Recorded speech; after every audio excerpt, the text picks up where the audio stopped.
Hey. Welcome to episode 230 of Awkwardly Awesome Podcast. I'm your host, Jason Freeman, and as usual, as always, I have a speech impediment, and I use it as a gift. If you've been tuning in, you might be like, wow, why is Jason so positive today? Because I get to talk with a man who is doing so much to spread positivity in very practical ways. This isn't pie in the sky abstract stuff. To him, he has practical methods, and I'm excited to tell you about him. And it's just so good, right? Because there's so much distraction, stress, confusion, on and on in the world. Anyway, I could talk all day about this, but want to bring my guests on, and I'll tell you more about him. But first, this. Today's guest, Chase Mielke. Welcome back to Awkwardly Awesome Podcast. Let me tell you about Chase. This is how I met him. Some weeks ago, a colleague and I were at the South Dakota Special Education Conference offering a breakout session. During the conference, I opened a door into a room I hoped contained breakfast. Instead, I walked into Chase Mielke's keynote address. I was immediately hooked. He's very funny with stand-up comedian timing. He has a light heart. The audience was laughing and having a splendid time. I was intrigued by what he was saying and found my way to a wall and listened. Chase spoke about things that can make a teacher's work life immensely stressful and offered ideas on how to navigate stress in powerful and uplifting ways. As I was standing there, it became crystal clear to me that Chase has ideas all of us can use. I left his keynote with a hungry tummy and a heart full of inspiration. Chase is a full-time teacher and a nationally recognized speaker. He has been awarded multiple honors, including being a Michigan Teacher of the Year nominee and an Allegan County Outstanding People for Education recipient. For his work minimizing the achievement gap with at-risk high schoolers, his positive psychology program received a Michigan Association of School Administrators Winner's Circle Award. He is the author of Illuminate the Way, the school leader's guide to addressing and preventing burnout and the burnout cure, learning to love teaching again. Please help me welcome Chase Mielke. Hey Jason, how are you? I'm really good. Thanks for being here, Chase. For sure. I've been, since we connected at the conference, I've been really looking forward to getting to chat more because it was like kind of chaos at the end of the keynote. There's all sorts of stuff going on with schedules and people moving around. And so the limited time I had a chance to connect with you was awesome. So I'm excited to be here. Thanks for connecting and being here. Yeah. So Chase, as I look through your stuff, it occurs to, I see that you wear a great many hats. Yeah. Yeah. What will you talk about some of the hats you are currently wearing? Yeah, I think just in general, most people in society feel like we have to wear a lot of hats. The most important hat I wear right now is the hat of being a parent. I have Mm. a 9-year-old and a 5-year-old, and so that really like has shifted my approach to my work as being more than just serving other students or other teachers, but like how do I create education for my own children. I wear the hat of being a spouse to a wonderful wife who is a second grade teacher. So we get to talk shop about education all the time. And then in my personal world, I'm a professor of education at a community college. I am a professional speaker. So I get a chance to travel all over the US to do professional development and keynote topics and speeches. And then I'm also a writer. So I've written a few books. I'm in the process of a third book. I do quite a lot of blogging. So those are a few of them that I wear. And then the last one is a bread baker. I just love cooking and I love food. And so that's the chef's hat is always one that I have on my mind as well. What do you love about cooking bread? Oh man, we could do a whole podcast on cooking bread. I love I, that. I love that it started as kind of like this creative outlet of something that had nothing to do with teaching or education because I needed that. But it's You sometimes need a break, huh? yeah, but I still like to create things. And it's something that I get to do that also feeds my family. So there's that bonus. It's not like I'm like, see ya, I'm going to the bowling league. But it's so cool that You're going to the bread league. right? There should be a bread league. Oh my gosh. The thing I love most is like you take just a few separate ingredients and then just based off of what you understand of the science of bread baking and what to pay attention to and what cues to look for. Like you start off with 4 things: flour, water, salt, and yeast, and then you end up with delicious bread. So it's just this real cool science experiment that I get to do, that I get to eat at the end. There's something simple. No, speak, Jason. There's something appealing about the simplicity of four ingredients making amazing bread. Mm-hmm. It occurs to me in education. There's so many layers of complexity. Yeah. From all directions. How I didn't think I'd be asking this question this early in the program at all, but how do educators begin to come back to the simplicity and the joy of baking the bread, which is educating the next generation? Yeah. Oh, there are a lot of overlaps, but the first one that comes to mind, that's true of bread baking, but I think especially true in education, is just the importance of being present with what's in front of you, not what you want or what you think should happen. So to get nerdy with bread baking, you can have a recipe. You can have it all detailed out of like the amount of time you need to let it rest and like all these pieces, but none of that matters other than like the cues that you're seeing in the moment. So if someone tells you to proof your bread for 2 hours, like if the temperature is different in your household than the person who wrote the recipe, like it might be 1 hour, it might be 3 hours. And I think it's that mindset of like, I have to trust my intuition in what I'm seeing and like be here rather than comparing it to what I think it should look like. And that more than ever, I think is important for educators is like, we have these scripted curriculums and we have these expectations of how kids should behave. And we have even just the expectations from society of how we should function. And so you have a lot of recipes as educators. right.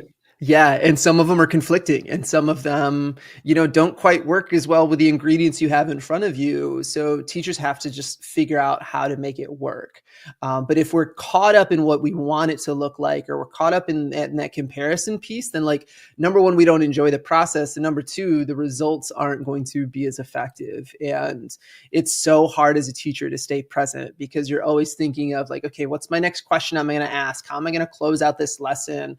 What's that kid doing over there, and how do I redirect their focus? So we're being pulled in a lot of different directions, but I've personally found the times when I enjoy teaching the most and I feel the most myself and the most authentic is when like I'm tuning out some of that distraction and just being present with the kids in front of me, or the learners in front of me, or the teachers in front of me. Mm-hmm. So if I were able to get in a time machine and Yeah. take this much of the podcast Mm. back to you when you were in like 7th, 8th grade, and I show you the footage, what would you think? Would you believe that your life has developed into this? No, not at all. It's in part because, I came from a very blue collar family. No one in my family had been to college. So I didn't really have. No one in your family had been Mm-mm. to No, I college. think I had one uncle who went to college, but otherwise, my father was a construction worker. My mom worked in factories and cleaned houses. Um, and it was almost kind of a blessing in that, like, I didn't have a whole lot of pressure, expectation of what to do as a kid. No one was telling me like you have to do. No one was even telling me I had to go to college. And so, like, if you were to show this to me as a middle schooler, I would have been like, okay, like I don't even know my career path. Like, I don't know what I'm doing.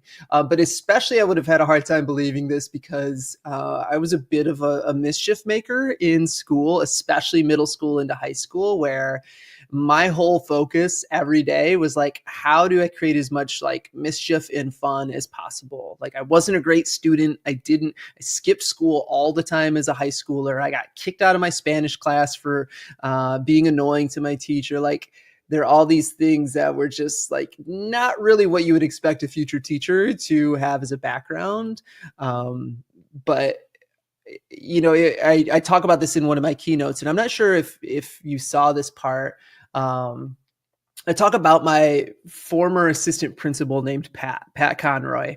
And he was the one who, like, oftentimes when I was getting kicked out of class or I was causing mischief, he would be the one I would talk with. And he was so good at not making me feel like worse or demeaning me or like bringing me to like a power disbalance. It was just like he talked to me like a person and just asked me questions. And it was like one of the first times I realized like all of this energy I'm putting into mischief and trying to get attention in unhealthy ways, like I could do something better with my energy. And so that was like the spark as a junior and senior that actually led me towards education. But it wasn't anything I saw coming early in my career or my student spirit. So as a middle schooler and a high schooler, what Mm. inspired you to put your energy towards mischief? Yeah, I think a lot of it was just general like boredom. I didn't feel super engaged.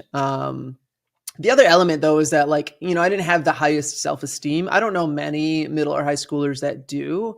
But like I was just kind of an average kid. Like I played some sports, but I wasn't great at them. Like I had some friends, but I wasn't Mr. Popular.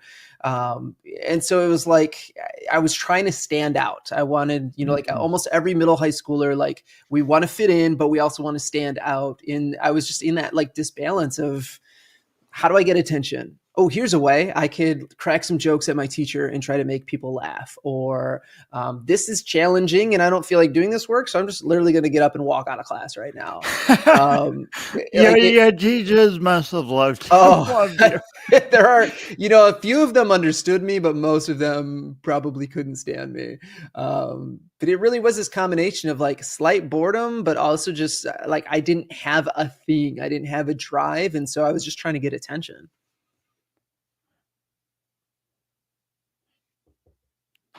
Combining this with what you were saying earlier Mm, about pres- presence, you told like this amazing story when you spoke of teaching a high school mm, English class, and it was the day students were supposed to give presentations, and one of your great students mm. acted in a way that you really didn't expect at all. Yeah, Can yeah. you tell more of that story? Yeah, that was pretty early in my career. I was teaching freshmen who were already pretty awkward, as I How, was. how long had you been in your career at that point? I want to say maybe like Roughly.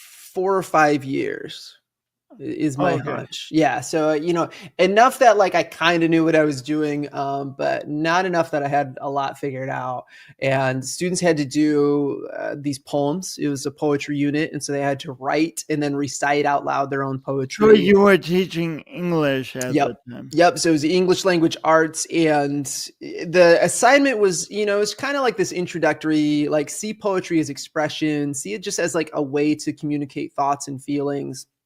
Not a whole lot of expectation or pressure. Like, kids could really write anything, call it a poem, and they would get the A. Credit, no credit sort of experience. And so I remember I was going around selecting students to come up and give their poem. And one of my students, I called on her and she just went like deer in headlights, like Mm. freaked out. She stood up and then like stormed out of the room real quick. And it was really uncomfortable. Of like, I hadn't had a student do that before. And Did you feel a little calmer there at the moment? Like you had stormed out of the. yeah, I think, that I will say being a mischief maker as a student does prepare you really well as a teacher because you can know that they're like, not everything's personal. Like when I stormed out or would leave, like it was never anything personal towards my teachers. Like it was all what was going on for me. And so like, I think that's kind of the lens I adopted of like, okay, like rather than like yelling at the student for storming out, like I need to figure out what's going on because something's going on. This is an easy assignment. She's an A student. Like she doesn't run from assignments. Like something odd is happening here. Mm. So I remember pulling her into my classroom, I think during my planning period, and I just like asked her, like, help me understand. And she just started screaming at me. Like all of this teenage angst was just being dumped into my classroom, yelling at me about like, I can't stand this class. I can't stand you as a teacher. Like I hate English. I hate poetry, like all these things. It would be so easy for you to get triggered at that Oh, for moment. sure. Like she's insulting your career, your Right. teaching. Yeah, and I think that's what that's natural, like the whole amygdala of the brain, that fight, flight, freeze detector goes off, and all of those things were running through my brain of like I wanted to battle back and I wanted to argue about it and I wanted to honestly I wanted to be like I don't care, take the zero, like get out of my space, get out of my room.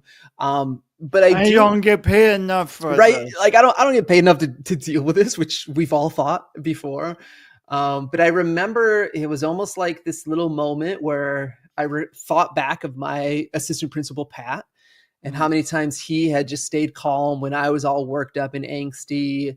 I thought about that idea of being present, of, like this window is only going to happen one time in this conversation or this potential connection with a student. Like I can deal with a little bit of angst if I can just help this kid figure it out. So I tried my best to be like Pat. I tried my best to just stay present and just ask questions and explore. And it was like, as soon as I made the decision to not be triggered and defensive, it helped disarm the student who, very quickly like broke down into tears and just started unloading about like all the pressure she was dealing with and the pressure to get into a great college and to get all A's and to be like her sister and to make her parents happy and how everything was building and piling up. And I remember her saying the words, I just want it all to end.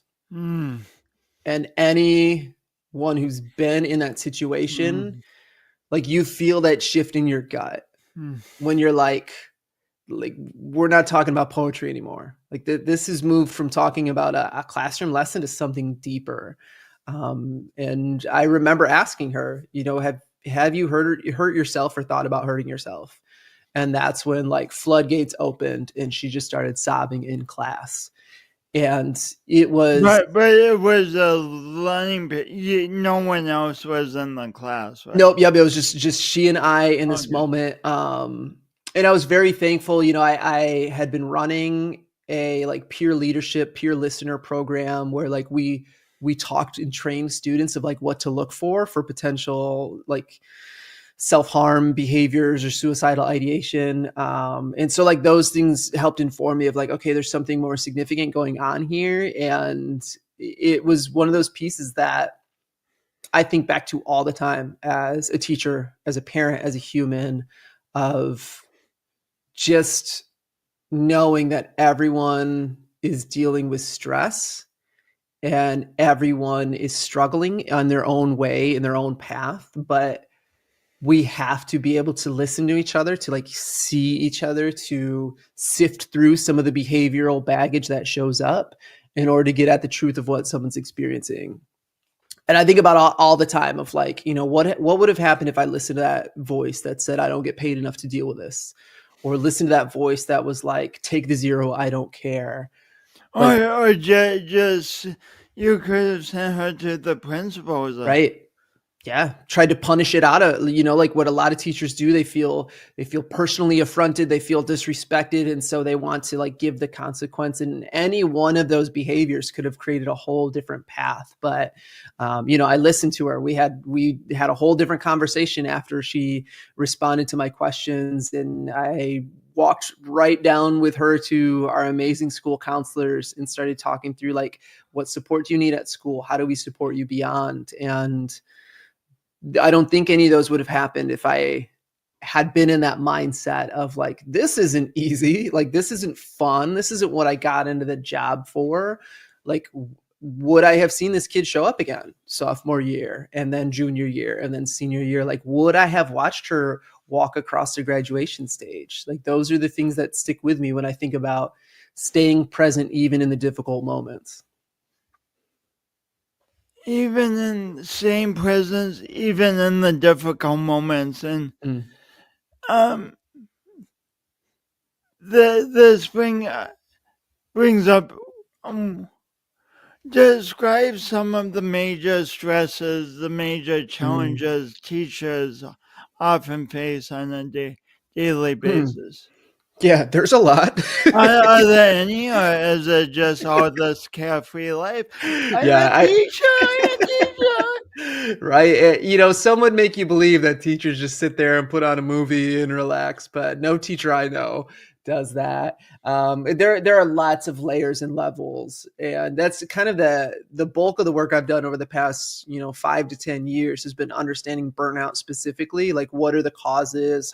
What are the research-based strategies to try to combat it? And the 3 big ones for any career, especially educators, is like number 1, exhaustion and stress. It's like having a larger workload than you have work resources. Like, I have more students to serve than I have time to actually meet with them, or I have more emails to respond to than I'm given within my contractual hours. That's typically the big one. That's almost always the starting of burnout. And then from there, the next one is cynicism, where that's where the negativity starts to creep in. That's where like most people become cynical because they're trying to protect what limited energy they have, where they're like, why would I try this new professional development when it's going to be a new one rolling in 5 years from now or 2 years from now? Most people become cynical because they're trying to protect the limited energy they have. Will you please say more about that? Yeah, that was a big aha for me as I was diving into the research around burnout, is that cynicism is a defense mechanism. Like, I don't know a single educator who came into the profession and was like, you know what, I want to hate kids, or I want to get into every staff meeting and just gripe and complain. Like, no one starts that way. But what ends up happening That's is, good. you're That's right. Like, good. what ends up happening is, I have this very limited time and mental energy because it's being pulled in all these different directions of the actual work of teaching. And so then I get way more protective of that time where, let's say that, like, I come in fully trusting all of my students and like, we're going to have these great relationships, but then it doesn't work that way. And some of my kids are downright mean to me or rude to me. Then I start to put up these walls of like, well, I'm not going to be trusting because I'm just going to get burned. Or maybe I pour my energy into this new initiative my district brings in, like whole new professional development or new curriculum, and I give it my all. And then 2 years later, a new curriculum comes in and I have to start from scratch. And then I learn, like, why put my energy into something that's just going to be ripped out from underneath me? And this is often how cynicism emerges, which is interesting because we get cynical about cynics. Like, we get real negative about other people's negativity where we're like, oh, that person's just a grouch. Like, they're what a Scrooge. And it's like, they didn't start that way. Something happened. And so we have to try to rebuild trust, and we have to help people manage workloads, and we just have to listen and try to understand each other more. Like, that's how we begin to address cynicism. So like, you were putting your energy towards mischief. Mm-hmm. A lot of teachers end up putting their energy towards cynicism. Yeah, I don't know if I'd phrase it as like putting energy towards cynicism. I think what it is more of is, when it comes down to it, we're all creatures trying to manage energy.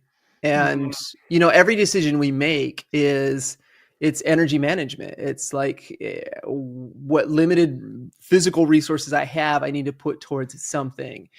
And as a mischief maker, I think that's like the river where my energy flowed out of, because the other routes were more challenging. Like, it's way harder to be a good student than it is to be a mischief maker. It's way harder to follow the rules than to break the rules sometimes. And so, for me, that's the route I went. And I think for a lot of teachers with cynicism, it's kind of that similar thing of, I've a limited resource right now, so it's a little easier for me to just like not try, or to not build a relationship, or to not say the positive kind thing, because I'm just trying to manage what little energy I have. So I want to get back to cynicism and the antidote to it, but what's the first thing is exhaustion. The second thing is cynicism. What's the third thing? Yeah, the third dimension is what's called inefficacy. So opposite of feeling efficacious. Like, efficacy is, I feel like I have the skills and the ability to achieve these goals. Inefficacy is like, I don't know if I have what it takes. I don't know if I have the skills to reach all these students. I don't know if I have like the time and ability to do this, or just even the knowledge to tackle these problems. And it's interesting because, normally within a teacher's career, it used to be that like we would come into the career really low on efficacy. Like, I don't know what I'm doing right now. And then we would build that over time. And then, for someone who stays 30 years in the career, like, it starts to dip towards the tail end as you're like, wow, technology is different. Kids are different than what I experienced in the past. So it's what folks would call a curvilinear sort of trend.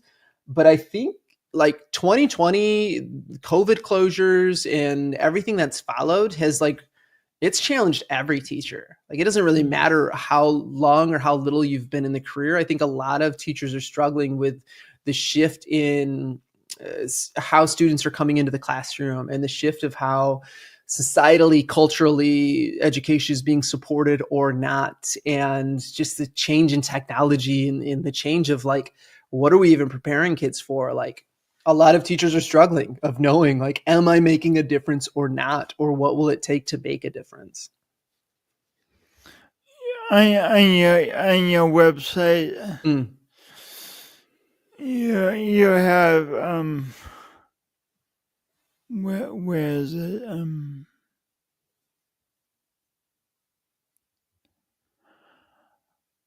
I was going to whip out the oh gosh, I don't want to see it.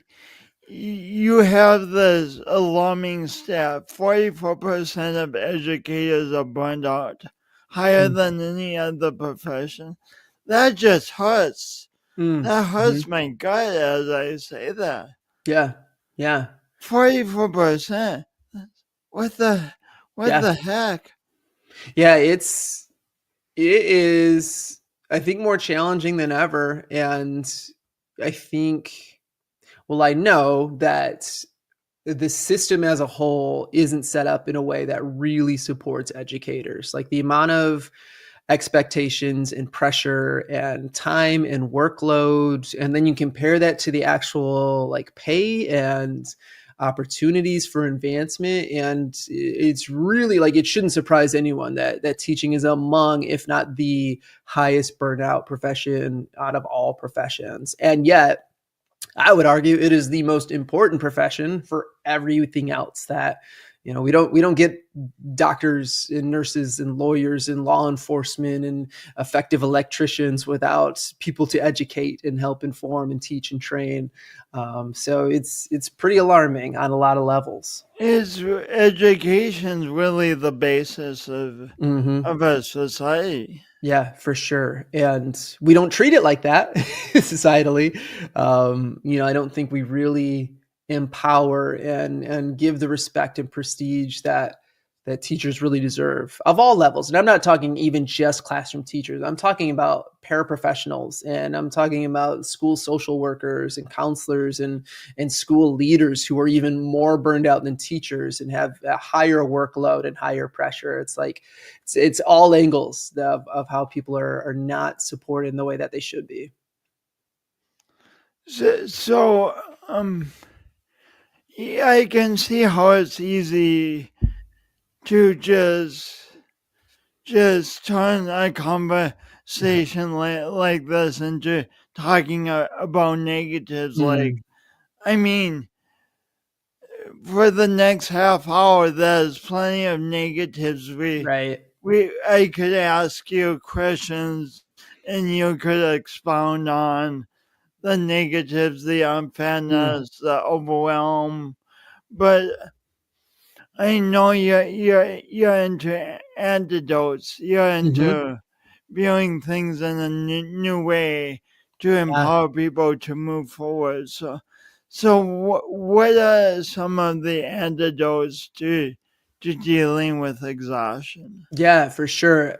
Thankfully, there's a lot of good research and there's a lot of support around what we should and shouldn't do. Some of it is mentality based. Like there is a lot that goes into like, how am I framing? What's my attitude? What's my perspective here? And then there are also like tangible actions and strategies that people can undergo. So exhaustion is a big one. Like take that one specifically. Like the mindset that a lot of times we have to adopt is just recognizing we're not going to do it all. Like we Mm, shouldn't be wearing all these hats. That mm. if I try to accomplish every single learning objective with every single student every single day, like the reality is just not going to match that. It is too challenging and complex of a thing. So like being okay that some things just aren't going to be great. Like, okay, maybe my PowerPoint doesn't look fancy. Like it's all janky. Maybe my handouts, my learning materials like aren't pristine. Like those little like low impact things I can set aside and really focus my energy on like, how am I authentically engaging my students? Like how am I actually getting feedback from them and giving feedback. So the mentality is like we can't be the savior to everything. We have to let some things go. And then from there, I think the action step is to really get good at certain systems of like how I put work into play. So I don't have to grade every single paper with like all of these comments and details. Like maybe I just give my students two important things. Maybe I conference with them one on one because I love relationship building and talking to them in person. And then I don't have to bring all the paper home. So there's a lot of just like time management strategies that really can help as long as we have that mentality of I can't do it all, so stop putting the pressure on my shoulders. So I know as a student, I often from early grade school through Mm, my graduate program, I often wanted to be the perfect student. Yeah. You saying teachers struggle with wanting to be the perfect teacher too? Yeah, I think so. I think that one of the things that makes like efficacy interesting, like that dimension of efficacy, is even if objectively teachers are making great gains. Like I think about my wife. My wife is a phenomenal teacher. Like you look at her data, she is consistently helping all of her students grow and like grow at really significant levels. And yet, if she has one student who's struggling or she has one student who didn't make like massive gains, like she will internalize that herself and she'll feel like I failed this kid or I haven't done enough. And like I feel that same way, you know, with the students I teach. If they're not all passing and having a great time and like everyone's learning, like I bear the emotional burden of that, even though objectively someone on the outside would be like, wow, this is effective, it's working. And so I think that's one of those interesting things is we have to ask ourselves, based off of what standards am I holding myself accountable to? And like, is good enough okay? I have some friends who really like, they cannot make that switch, but I have learned as a person that sometimes good enough is the only way I can move forward without burning myself out.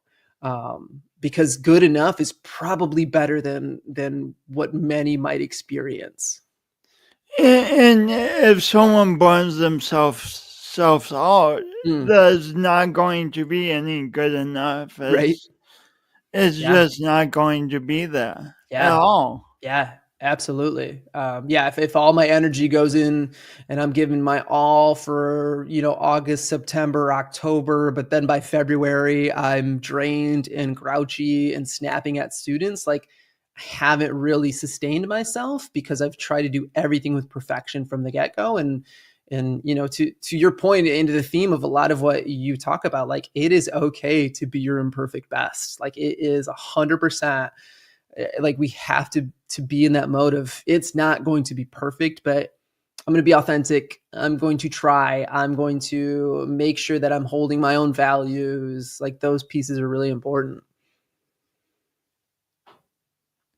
Is it how would you define how would you a bit of words, Jason? How would you explain the concept of doing your imperfect best to a room full of teachers in a way that would help them move Mm, forward? that's a great question. You know, I would start with the statistic that students only spend around 14% of their lives in school, in a classroom. And a lot of teachers feel this pressure of, you know, like I have to teach this kid to read. I have to teach this kid like all of the social emotional skills and the problem solving skills they're going to need to be a high functioning human. And like the reality is like we're really a slice in a Mm, student's life and world. mm, And yet I would ask those teachers to reflect on who were the teachers or when were the moments that had a significant positive impact on their later adulthood. And I'm willing to bet most teachers, they're not thinking about, oh man, that lesson was perfect from bell to bell and the way they scaffold up Bloom's taxonomy. And like, oh man, those questions were so like, no one's going to think that. What they're going to think about is like, when was the moment when a teacher like really saw me as a person? When was the moment when a teacher just like listened differently mm. or cared about me on a different level or like had fun in the classroom in a way that made me want to pay attention? Because I guarantee those are the things that we all hold with us. And those were probably imperfect moments, imperfect lessons. Those were teachers who didn't do everything to perfection. They just found those moments to really be real and authentic and present and care about kids. And so it's kind of this contrast between, even though we only get about like 14% of a student's, even like 11% of a student's life, we can make such huge impact within those few moments that we should let go of all the little junk that gets in the way and just be more authentic with those in front of us. I flash back as you say this to your Mm. assistant principal, Yeah. Pat. I mean, it wasn't what he wanted in his day, Right. probably, to have you constantly coming down and to Right. have these conversations with you, but he allowed himself Mm. that time to be present with you, Mhm. and even though it wasn't in the plans. Right. And Right. then because of that, you when you were dealing with a situation with a student, you were able to think back on Yeah. the example you received. And Yeah. Yeah, we really underestimate how much small moments can ripple out beyond things we can even measure and know. And that's something I write about often. I speak about, like you might recall from my keynote, is talking about emotional contagion and talking about the ripple effects that um, we are way more influenced by the world around us, the interactions we have, than we might know. And on the flip side, we can create a lot more positive impact than we will ever be able to measure. That, one conversation with a student, or one moment where they're expecting you to be mad and yell and berate them, but like you came at them with curiosity and you cared, like those can completely change the trajectory of a human being's world. Like I maybe had, I don't know, a few dozen interactions with Pat, and they were all typically punitive or like I was doing something wrong. But like those handful of interactions gave me a whole different lens of how kids need caring adults in their world. And I don't think I'd be the teacher I am, or maybe even gone down the path of education without those. And so it's those moments that really matter. that's goosebumpy. Hmm. And then young people can create those moments for Mhm. others too. I flashed through the story. You give kids an assignment Mhm. of going out and making someone smile, right? Mhm. Mhm. And so, would you please tell about Oh, yeah. the high achievers going up to the one lady Yeah. who was unhappy? Yeah, And I'm going to try not to tear up as you tell this story. yeah, it's, good disclaimer ahead of this story that like this is going to reference some grief and loss, and this is going to it has some somber notes, but it ended up being this like really powerful moment. So backstory, I used to teach this positive psychology class. It was my baby. I created, of just trying to teach kids the actual science of resilience and gratitude and forgiveness. And I remember having this moment where I'm like, like we need to really put this into practice, like not just talk about the nerdy research, like let's do something about it. And so very early on in the class, I gave them a final project where they're already broken into teams and they would spend a week just brainstorming all the different ways they could make a stranger smile. So they'd brainstorm, they'd put together these resources, and I'd get them on a bus, and we'd drive to downtown Kalamazoo, Michigan, and I would just release them to the wild What and just like let them what go. what a great question! Yeah, How can I make a stranger smile? yeah. What a great question! It's so simple, and yet, like, it's so fascinating. Like, every time I would do that, and I've done this more times than I can count, kids would come up with some really creative ideas, and that was my first surprise. Is like, the kids who would seem very disengaged in class and, like, they seem like they don't care, like, were sometimes the most creative kids with finding ways. Like, they would get these care packages of toiletry items, and so socks for people with displaced housing. Or one year they got this giant like cooler of hot chocolate, and they just stood out in a cold snowy day handing out free hot chocolate. Like they were so creative, but it was honestly the most simple moments that had the biggest ripple effect. And Which goes back to making bread and the right, simplicity of the yeah, four yeah. ingredients. Like what are the ingredients of making someone smile? Being genuine and caring about them is like pretty much it. And so like the thing that my kids would do over and over is they would just write positive notes. And they'd be like janky index cards with terrible grammar and spelling, and like they weren't even like fancy. But I would watch them hand out these cards, and I would see I've like countless stories of just these complete strangers shifting. But the one that has really impacted me the most is we're in the middle of a library, this big library space in Kalamazoo, and kids are scampering all over. And I like have this group of kids, and they're like overachievers. They're like, they went into it. They're like, let's find the most miserable human being we can, and let's try to make them smile. So they're like looking around. They see someone smiling. They're like, nope, not that person. And they see this lady across the way, and they're just like, that lady looks miserable. There's our person. So then they start thinking like, okay, perfect person. Now we need the perfect note. And they start flipping through all their notes. They find a note, and then they like awkwardly walk up to this lady, slide her the note. They run away. And they look back because they want to know, did it work or not? But they're like horrified because the lady starts crying in the middle of the library. And they're like, that's not the assignment. Like, we've made a mistake. Like, we're supposed to make them smile, not cry. We have to apologize. And so they, as a group, they go to say sorry to this lady.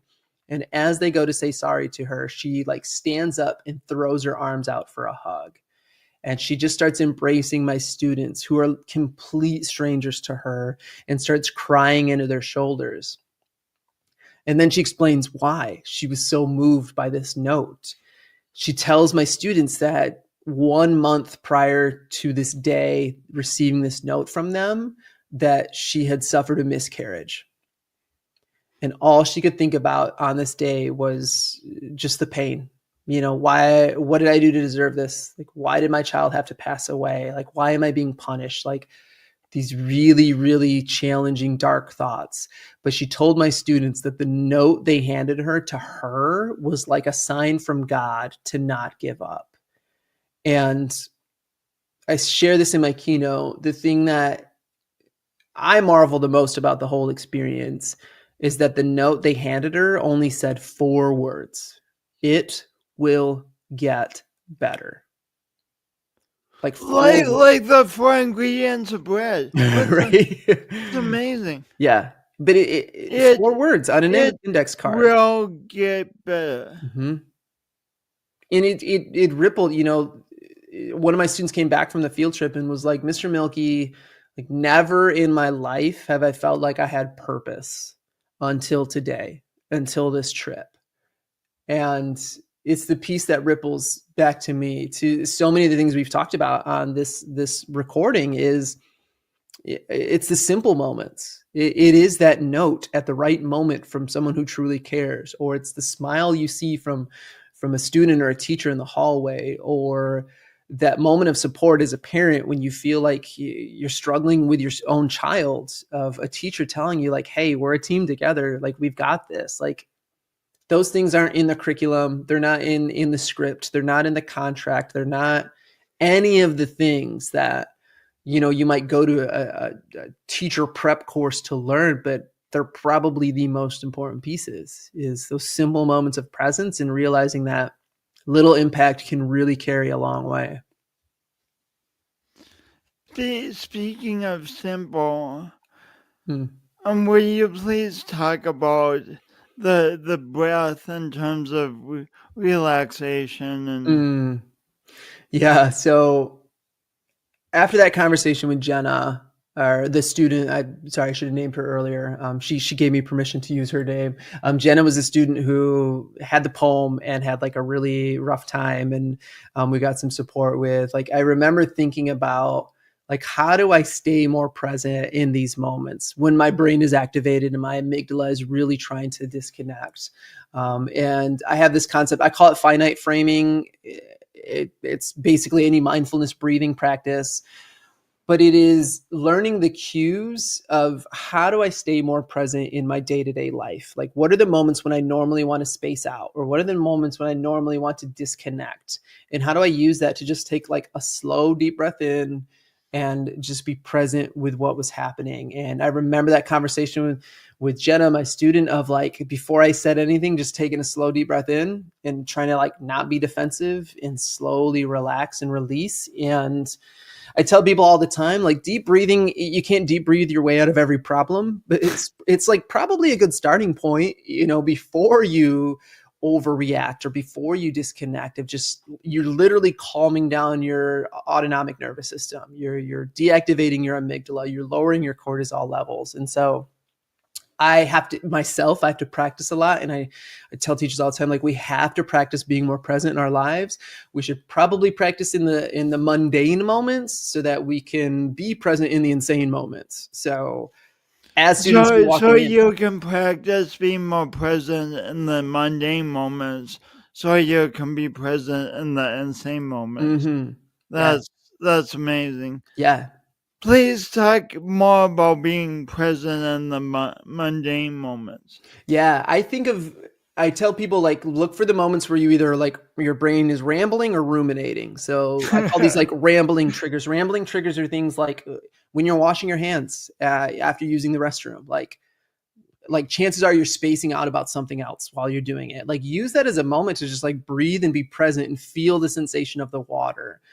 When you get stopped at a red light, rather than reaching for your phone as a distraction, like, that's a good cue. Like, a red light is a great cue to just pause and breathe, feel grateful that you have transportation. Those are the rambling moments. The ruminating moments are the moments when we get a little grouchy and a little frustrated, like someone cuts us off on the freeway as we're driving, like, rather than like reacting with the middle finger, just like breathe, calm myself down. Or if you get stuck behind a slow moving student, I call them like freshman turtles with their giant backpacks taking up all the hallway space. Like, rather than getting grouchy about how you have a place, like, just breathe, smile at a student, like, know that you're going to be okay. And those are the types of things that I even have to remind myself to practice that, of just those mundane moments that I can just breathe and just build the habit of being more present in my life. Speaking of freshman turtles, that reminds me that you really, when you're on stage, you really have comedic timing, and it's awesome. Would you please tell the story about you and your wife cleaning out your pockets after the school day? Yeah.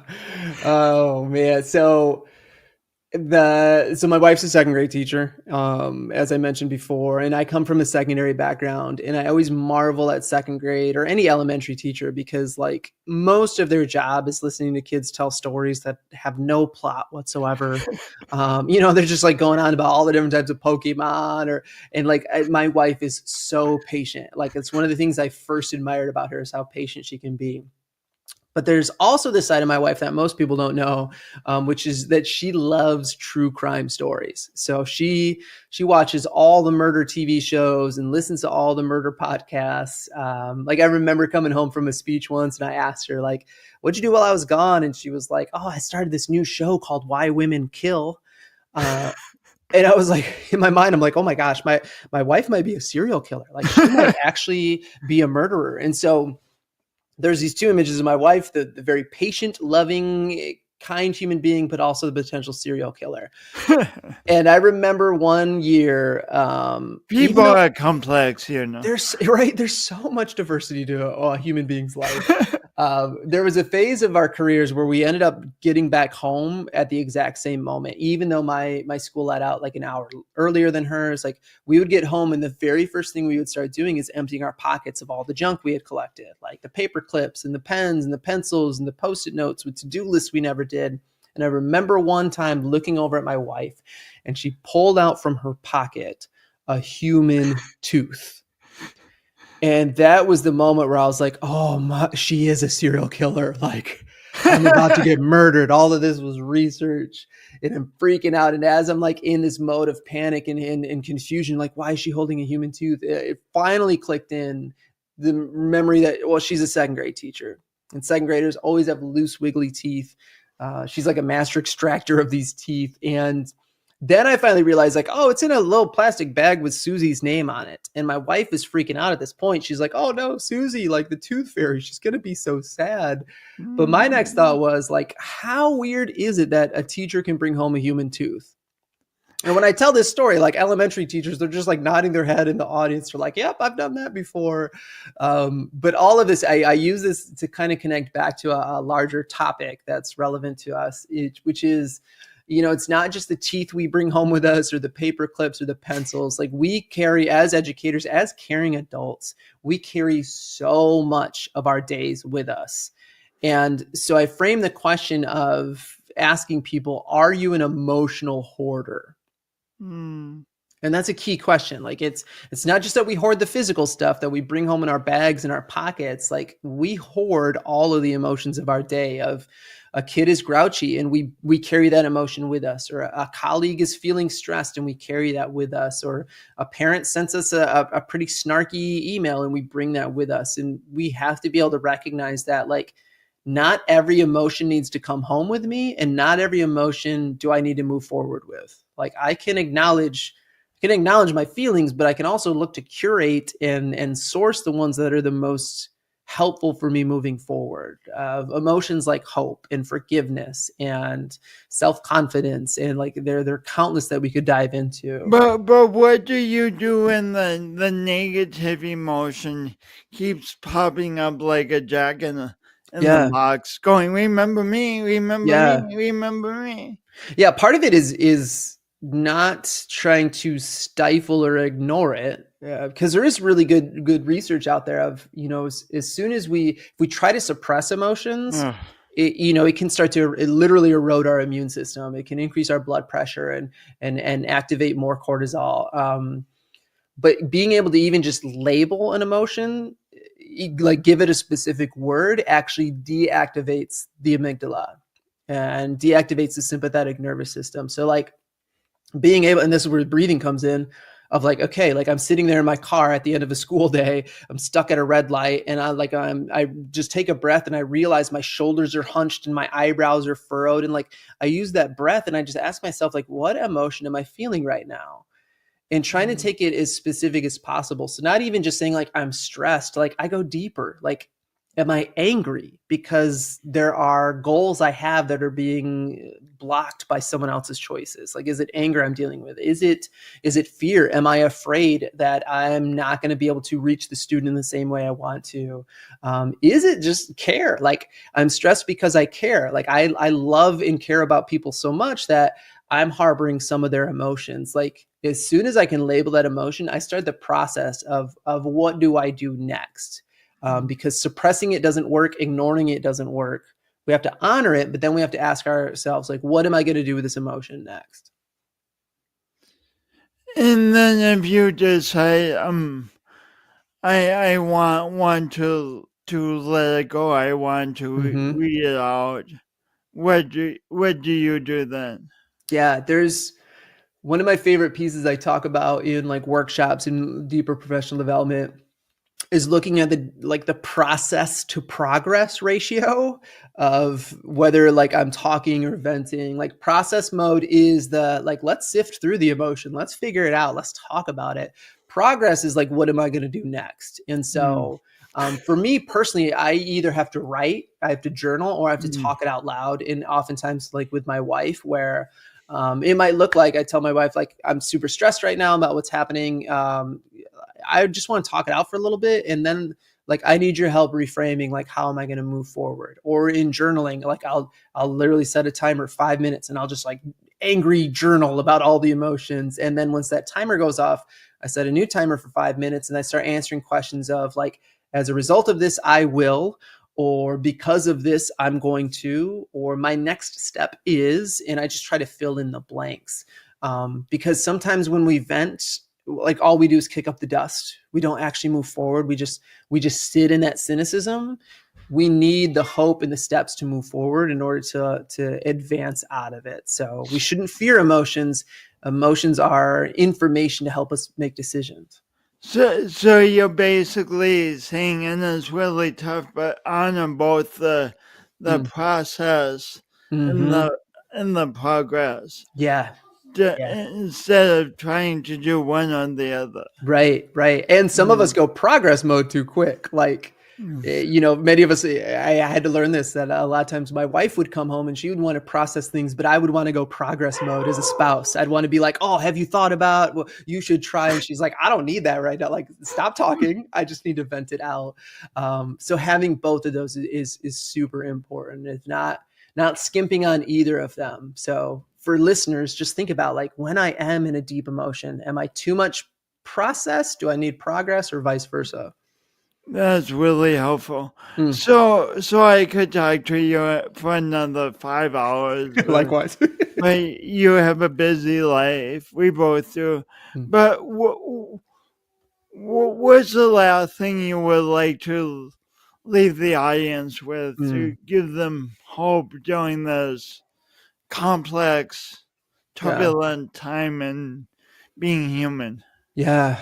I think, if there's one thing that we haven't dove into quite fully, but I think connects with everything, it is my hope for everyone is just to look for the good that exists in every life every day. That whether you're dealing with a stressed, angsty student, or you're looking at the objectives in front of you and the challenges, or you're even like on social media scanning through what's going on in life and society, of remembering that in every single life every day there is good, but we do have to work harder to see it, but it's there. And if we can see the good, even those small little moments of impact or connection or just hope, like that is the fuel we need to sift through all the other noise and challenge in front of us. Thanks so much for all you do, Chase. It is truly a great gift for the world that you are on the path you are on. I know there's many challenges. As a speaker, I know there's many challenges that come with speaking and with wearing so many hats, but and being an author. Thanks for all you do. And this is very important and much more mundane. Please stay on as I end the podcast because it needs a few minutes to get everything done. Okay. For sure, absolutely. Thanks so much for the chance to just nerd out and connect with your audience, and thanks for what you do as well, Jason. You're welcome, and thank you all, audience, wherever you are, whenever you're watching this. Thank you for tuning in. Thanks for pondering the things that aren't always easy to think about because it's a different way sometimes than we're accustomed to doing things. But thanks for pondering and thanks for all you do too. And tune in for another great guest or guests on Awkwardly Awesome podcast next week. You are amazing. You are the best. Have a good day.